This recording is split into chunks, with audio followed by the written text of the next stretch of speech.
Hello guys, welcome to part 2 of the 50 episode Lost Meteor Chronicles retrospective thing. Lost Meteor, I don't know how to spoken today.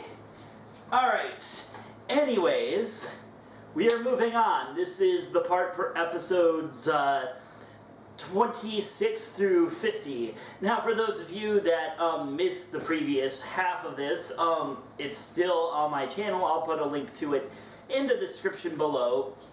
Basically, when I'm not about to drop my laptop on the floor, basically what this is it's a retrospective with Fred interrupting every 5 seconds because he thinks he's part of this discussion. It's a retrospective to go over updates in various videos that I've done because by nature this series becomes dated.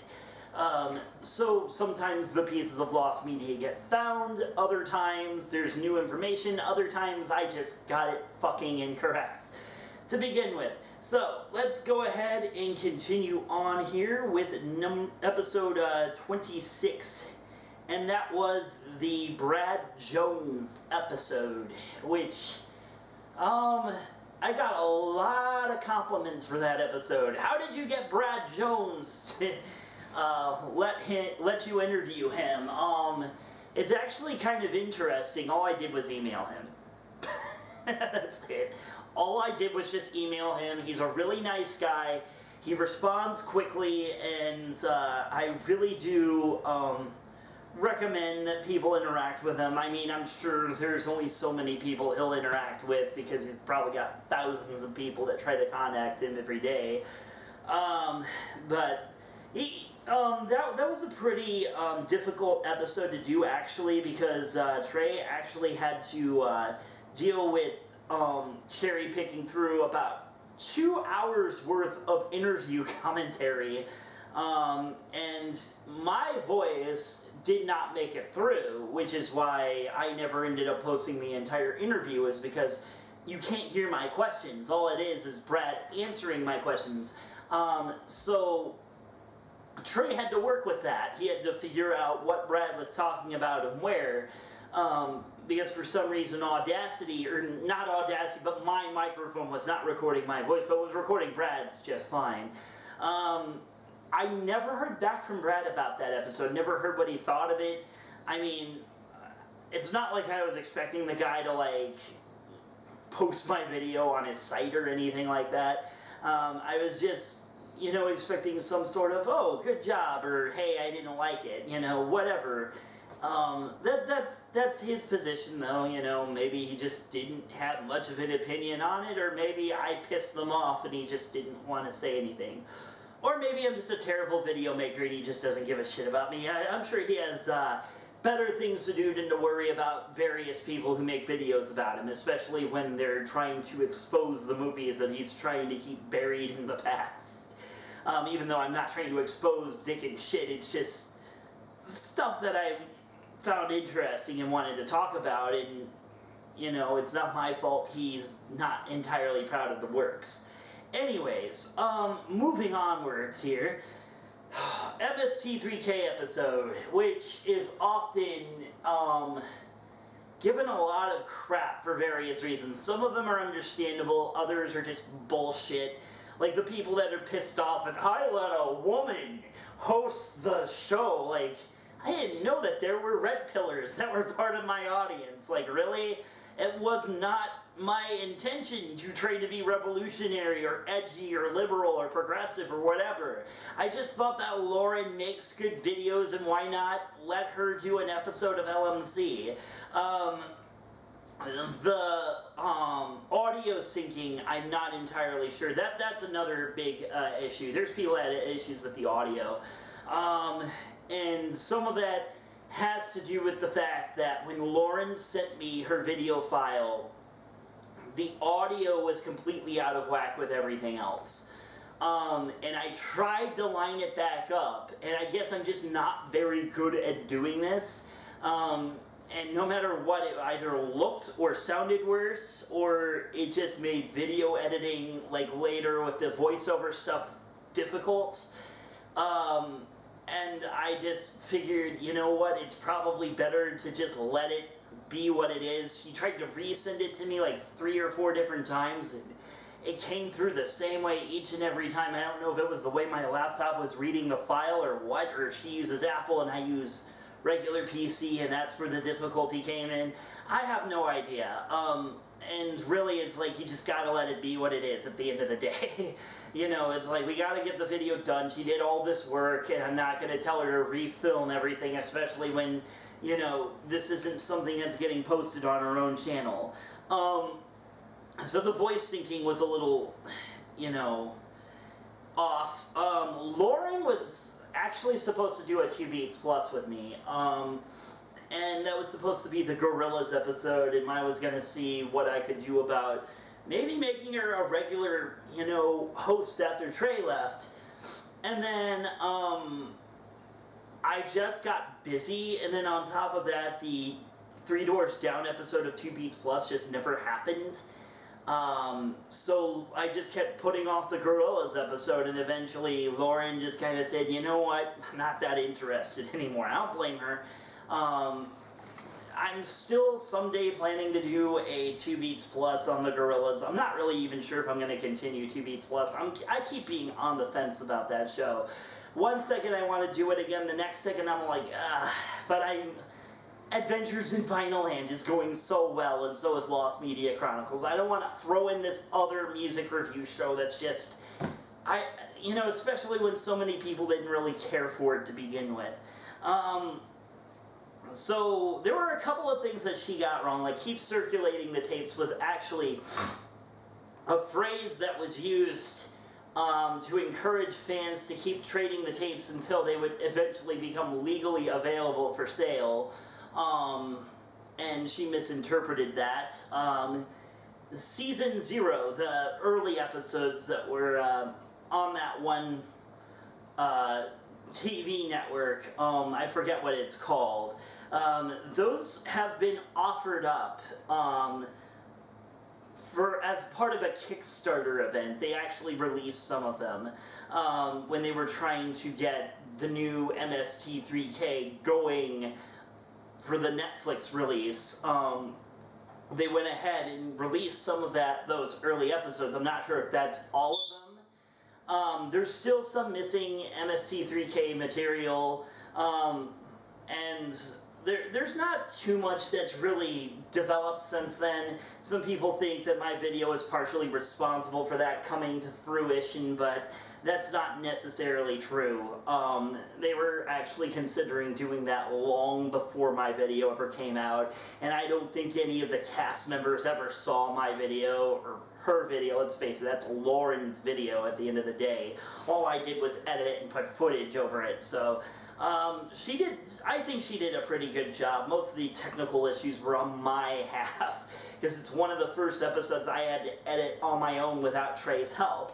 Speaking of episodes I had to edit on my own without Trey's help, there was the Olympics episode, which I had a lot of fun doing. I like it when I get to do those, like, rich in historical context type of episodes, such as Doctor Who, where I can see, like, footage of different qualities from different decades and see how things kind of evolved over the years.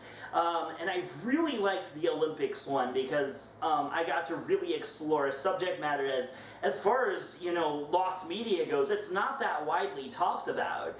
However, as soon as I made that video, people were all like, dude, this is a really interesting topic. Why didn't you cover it before? And, well, and it's because it just wasn't relevant before then, because there wasn't any Olympic stuff going on at the time, and I was like, why not just take advantage of the events going on in Rio de Janeiro? But yeah, it was a fun episode to do. I definitely want to do historic stuff like that again. It's just getting people interested in it, because I know those are kind of the slow burner episodes. Speaking of historical context, this one is one of my rockier episodes, political debates. Nothing incorrect that's directly stated in it, but it's boring as sin. Like, people were just all like, dude, why did you even bother with this one? just because the presidential election is coming up doesn't mean that anybody gives a shit about lost media. And just like the Coldplay episode, it's another one that people tend to forget exists. It's like, oh yeah, he did the political debate one. Yeah, that's right. I kind of completely forgot about that one. And a lot of people ask, was this even a necessary LMC? You know, it wasn't about anything in particular. It was just about one blanket subject. And that's the thing, is that sometimes these topics are best covered as a blanket topic.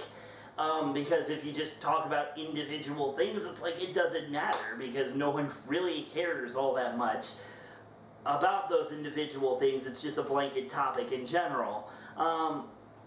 I guess it's just not one of my prouder episodes. It's not cringeworthy like the Christine Chubbuck episode, but it is boring as piss. There's just nothing to say about that thing. Fantasia, I got nothing incorrect about that. I got told I looked like a dork in my costume, that's about it. Max Headroom, that was one of the worst audio engineered episodes I ever had put together. I don't know if I stated this before, but sometimes what I will do is I'll be like, I'll just listen to it real quick and I'll just be all like, that sounds good enough, I guess, and then I'll post the video as is. And the thing that really didn't work in that video's case is that I posted an incredibly inferior version of it, reposted it, and people were still complaining that the audio was mixed too high. As a matter of fact, I could not monetize that video because of one of the songs I used. If it had been mixed lower, YouTube wouldn't have found it and then said, you can't monetize this video. I mean, there's a lot of videos I haven't been able to monetize just because, you know, YouTube falsely claims copyright even though it's within fair use. But I guess if I'm using a song in the background, that's not really quite fair use, especially if it has nothing to do with the topic I'm talking about at hand. Where the Wild Things Are. I still have people asking about my Arcade Fire musical, and I mentioned it in that video. The Disney version of Where the Wild Things Are, a lot of people were saying, well, that was just an experiment. That's all there is to that movie, and most sources say that. But I've actually found a few sources that say that it got a little bit further into production, and there might actually be more to it than what we saw. Unfortunately, I can't really confirm that 100%, and it's not really lost media, but it's still part of the narrative, you know, of Where the Wild Things Are film productions. So, I don't know why people were complaining about that too much. Macy's Thanksgiving Day Parade. Oh my god, there's like one particular member that got pissed off that I didn't talk about. One specific parade from I think it was 1984 or 1983, because it's the only one from the 80s that doesn't have any surviving footage. And he doesn't seem to understand that the Macy's Thanksgiving Day Parade has been televised for at least the past 50 years, if not longer. I forgot what year I said in the video. There are tons of Macy's Thanksgiving Day parades that have never seen the light of day since their initial broadcast. I don't see why this particular one is more important than all the rest. I mean, I get that it's more likely to survive than the rest of them because the ones in the late 70s all the way through the 90s and 2000s were much more, you know, widely recorded than the ones from the 70s and the 60s. But still, you know, like, there's tons of Macy's Thanksgiving Day Parade lost media that is just as important as that one particular parade. But he got livid that I didn't mention that one specifically, which makes no sense. It's like, they're all equally important. They're held every goddamn year. They have been since the 1920s.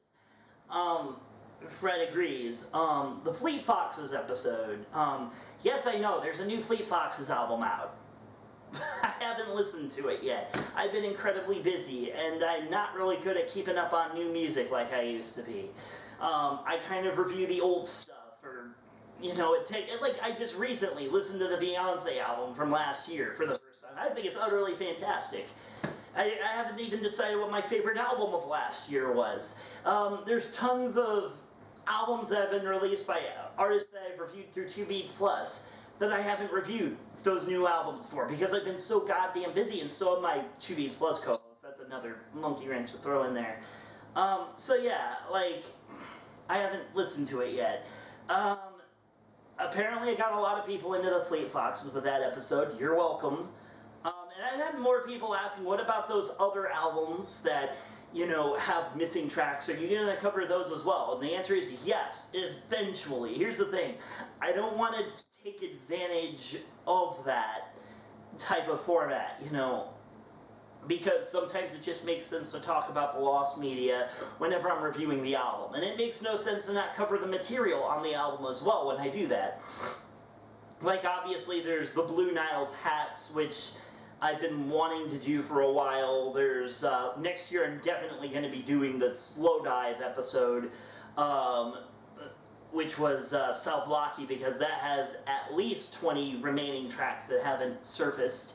Like, I'm definitely going to cover more topics in that field. It's just, first off, it has to be one particular album for that artist that has a lot of missing material, and not an artist that has tons of missing material across the board. Like, you're never going to see me do that with the Red House Painters, because the Red House Painters and Mark Kozilek have so many lost albums. So yeah, I do plan on doing more episodes like that. It's just I can't do everything about music, because if I do that, my viewership's going to go down dramatically. Don Brancheau, I got all my facts right about that, but I had a couple of people complain about the dark ambient jazz. I didn't know what else to use. Like, what? Like, it's a tragic story, and I didn't want there to just be no music in the background, and just using generic horror music just, it didn't feel right. You know, so I just was all like, this feels more like some sort of dark scientific investigation, you know, type of thing. So I just decided to use some dark ambient jazz in the background. Hymn. So the thing that really sucks about covering, episode 37 was Hymn. The thing that really sucks about covering obscure stuff is that sometimes you, there's material that you know. By the way, yes, I know Fred's been making noise for like the past 10 minutes. I'm sorry. I can't do anything about that.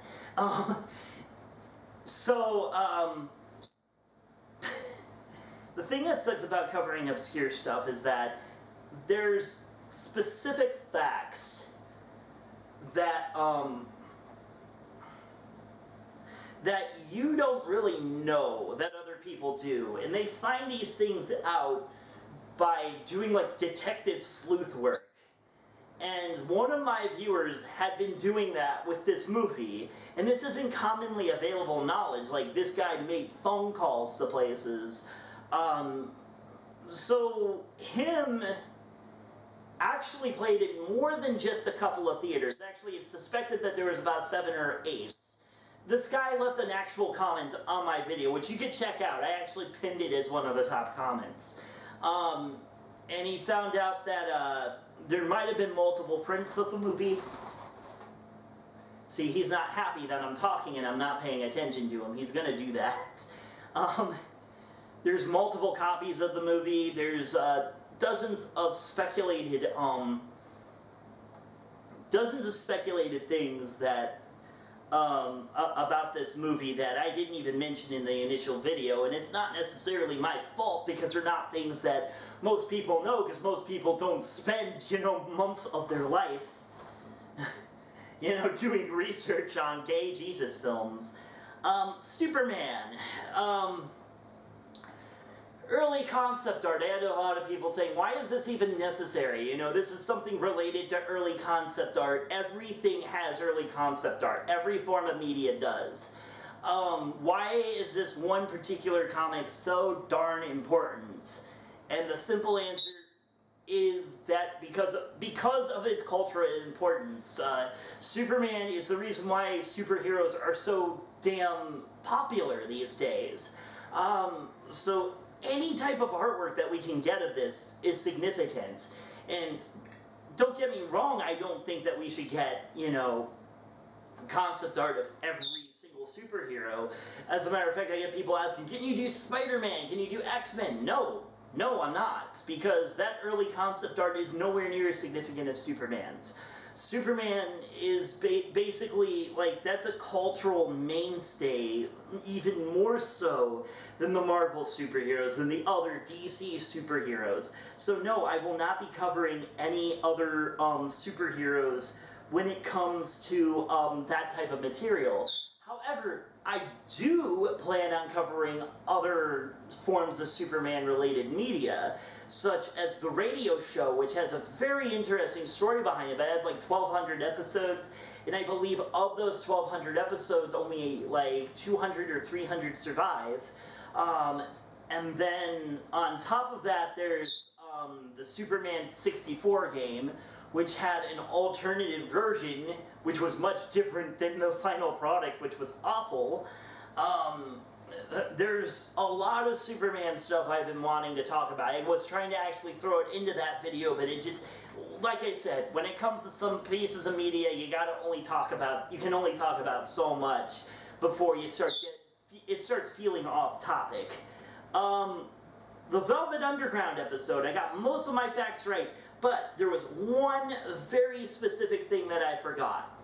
And that was the fact that there were tons of television appearances of the Velvet Underground. That's not even something I forgot. I actually said the wrong thing. I said they had one. They actually had about 7. Some of them were very low-key television performances. Others were very highbrow. Like, they actually appeared on some major shows. And absolutely none of them have survived. So there's tons of Velvet Underground live recordings that, you know, probably exist in somebody's collection and we just don't know about it. Oswald the Lucky Rabbit, I got all of my facts right about. So I was proud of that one. What's this one? Episode 41, super important video. Please watch NSFL. When did I make this?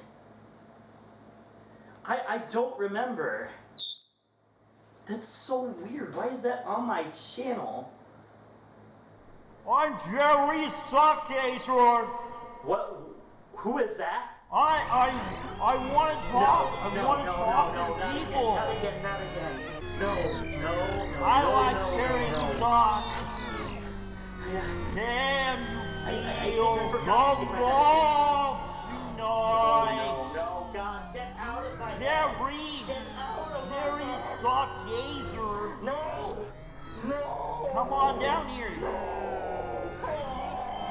Come on down here. You float. We all float down here. You float too. Jerry Suckator stares and socks. Not again.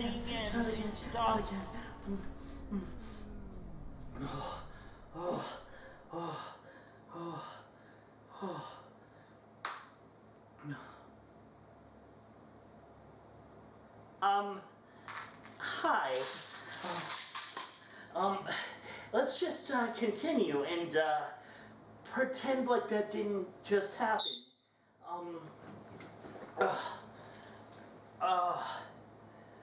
Oh man, okay. Okay, episode 41, which is Doraemon. Okay, Doraemon. I know the big issue people have with that episode is my mispronunciation of certain words. And the difficulty with that is that there's a lot of people that say that Japanese names are pronounced in different ways or Japanese words are pronounced in different ways. And let's face it, the way I look at it is this. If Japanese people can mispronounce English words, then you know, Americans can mispronounce Japanese words, as long as they're not too terribly mangled. I usually try, you know, I try my very best to try to say it as correctly as I possibly can, but it's just part of being human. We make mistakes, and at the end of the day, I'm not going to obsess over it and try to get it absolutely 100% correct. And let's face it, most of those people that were offended were weeaboos. Just saying, you know, like people who care way too much about that. So, moving on. Clockman. Got all my facts right. But there's this big push towards proving that Clockman is fake and never existed. I'm sorry, until you have actual exact proof that it never existed, like someone from Pinwheel steps forward and says, I'm sorry, Clockman never existed, you got no case, buddy. Sorry, moving on. Virtual Boy. I mispronounce Arkanoid, I call it Arachnoid for some reason, and I never really thought maybe I should fix that. I didn't even realize it until the video was posted. I'm like, Arachnoid? Really, Randy? You're gonna go with that? Another thing I got wrong was Gunpei Yokoi was not fired from Nintendo. He was actually planning to retire after the release of the Virtual Boy, but because of the disaster of the Virtual Boy, Gunpei was, like, he volunteered to stick around to help clean up the mess. So, no, he was actually never fired, and that's a false rumor, and I shouldn't have, you know, included that in the video. Another thing I got wrong was Dragon Hopper has more than just 2 screenshots. As a matter of fact, it has more screenshots than any other surviving Virtual Boy game. But for some reason, the Lost Media Wiki article only included those 2 screenshots and said that nothing else existed. So that was the original author's fault. Whatever. Moving on. Earthbound. There's actually tons of other unreleased Earthbound pieces of Lost Media that I had no idea existed, that mostly people only really know about because of other video makers that have covered those topics. Most of them are just abandoned projects that probably didn't get too far into development and don't have all that much. The world's first hardcore erotic game. It is interesting that more information has come up about this, including an English language ad. It's actually called Mush Oats, or Mushot. It's probably pronounced Mushot because it's French. Mushot Drives It All, which might not actually be the game's real title, but now we have something that's a little bit closer to what the game's name actually was. Oh, and also Armith, or whatever the hell the name, Armith, that game has been proven to have been where Mushot Drives It All comes from. Because both the games were advertised in the same English language ad. So now we know a lot more about what's going on there. A couple of other people told me I got my French translation incorrect, and I did. I kind of should have done a little bit more research on that. And some people complained about the pornographic element. It's like, dude, what was the episode about? Come on here. Like, I'm not gonna hold my audience's hand in... Anyways, moving on. 3D Groove, got nothing wrong there. Dubs. Whoo, dear mother of God. Like, this thing started some shit with some fans of mine. So there's that whole controversy on the wiki towards what's considered, you know, important or significant or notable, and why do we even care? And the thing is that with something like TV tropes, which is very casual, doesn't really have a mission other than cataloging things, TV tropes is able to get away with having these massive, expansive catalogs. But when it comes to the Lost Media Wiki, and here's the thing, we have to kind of be picky about it. There's just a lot of things that get posted possibly by users who deleted their own Lost Media, and now it's kind of an attempt towards self-promotion. And then other times it's just incredibly minor video makers that had like 100 or 200 subscribers and then they disappeared off the face of the earth. Or dubs to things that aren't all that important. And let's face it, we can't just, care about one particular dub because it existed, especially when a lot of those people that speak those languages are fluent in other languages that are commonly available in the same work, or there's subtitles in their native language, and it's not discriminatory just because we don't care about that particular language. Now, if it's the show's original dub, yes, of course we care. But that's the thing, is that we have to be picky about these things. It can't just be any willy-nilly thing that got lost. Because if there's like one or two people that want it found, they can form their own search party.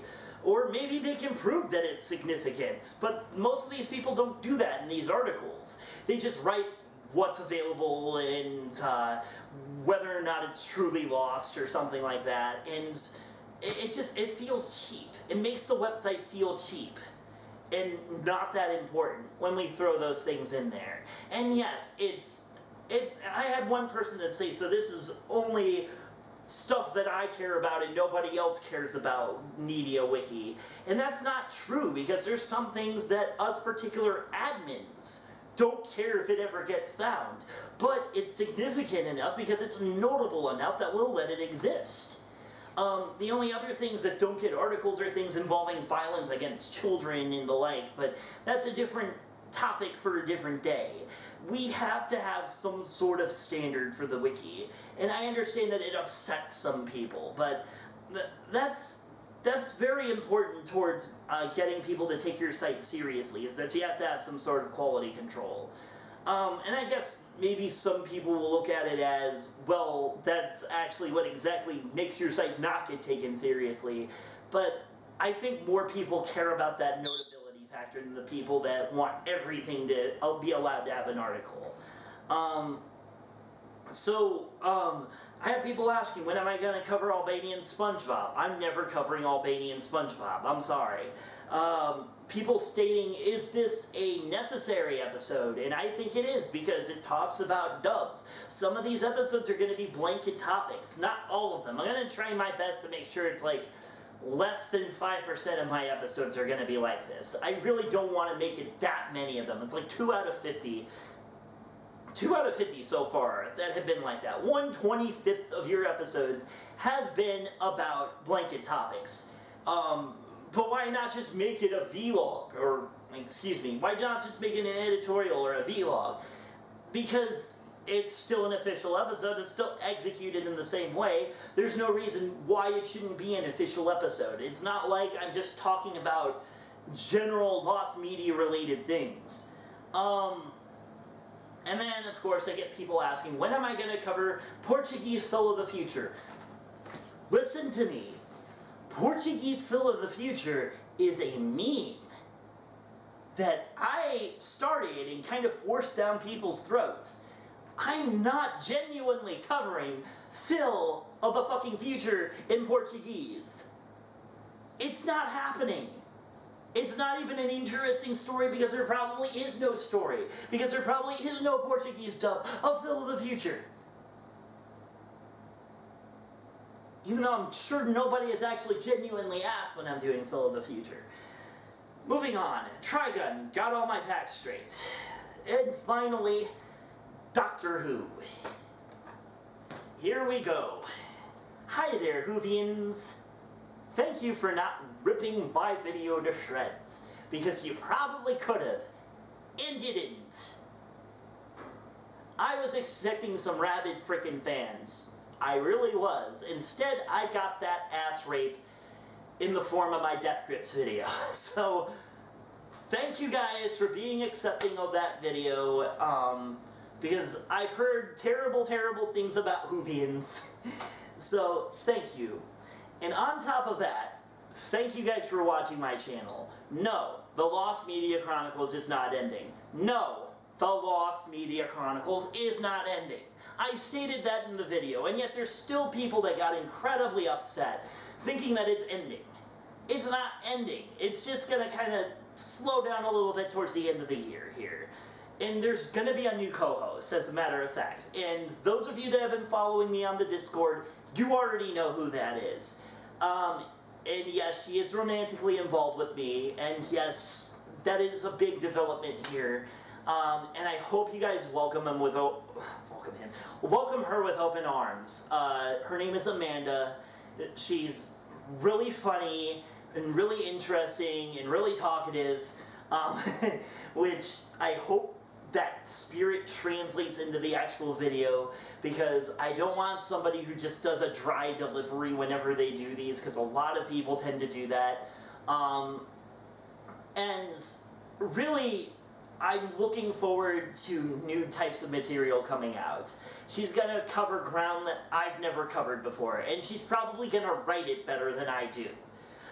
Expect the series to evolve. It's definitely gonna push forward, it's gonna go in different directions, and give her a warm welcome when she comes on, because she's very important to me, and I'm gonna be training her on all these video editing techniques.